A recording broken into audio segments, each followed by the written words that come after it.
অস্ট্রেলিয়ার বন্ডি সৈকতে সন্ত্রাসী হামলা চালানো দুই হামলাকারী পাকিস্তানি নয় বরং ভারতীয় নাগরিক।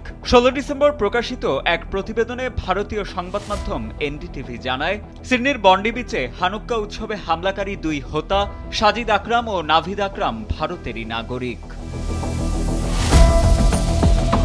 ভারতের তেলেঙ্গানার পুলিশের মহাপরিচালক জানান, সাজিদ আকরাম হায়দ্রাবাদের বাসিন্দা ছিলেন এবং 1998 সালের নভেম্বরে শিক্ষার্থী ভিসায় অস্ট্রেলিয়া যাবার পর বিগত 27 বছর ধরে সেখানেই বসবাস করছেন তিনি। দীর্ঘ এই সময়ের মধ্যে তিনি ভারতে থাকা তার পরিবারের সঙ্গে খুব কমই যোগাযোগ রাখতেন।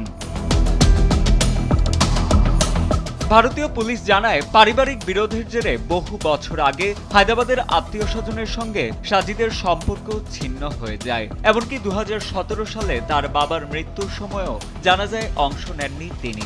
সর্বশেষ তিনি 2022 সালে হায়দ্রাবাদে পা রেখেছিলেন।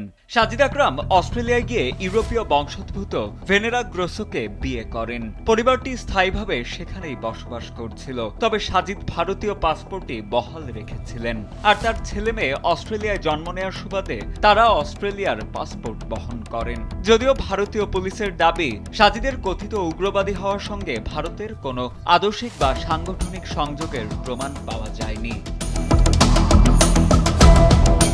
এদিকে হামলার 1 মাস আগে সাজিদ ও তার ছেলে নাভিদ ফিলিপাইনের একটি অঞ্চলে ভ্রমণ করেছিলেন বলে জানা গেছে। ফিলিপাইনের অভিবাসন দপ্তর জানিয়েছে, তারা গত 1 নভেম্বর দেশটিতে প্রবেশ করে 28 নভেম্বর ফিরে যান। অস্ট্রেলীয় কর্তৃপক্ষ এই সফরের উদ্দেশ্য ও গন্তব্য নিয়ে এখনও তদন্ত চালাচ্ছে।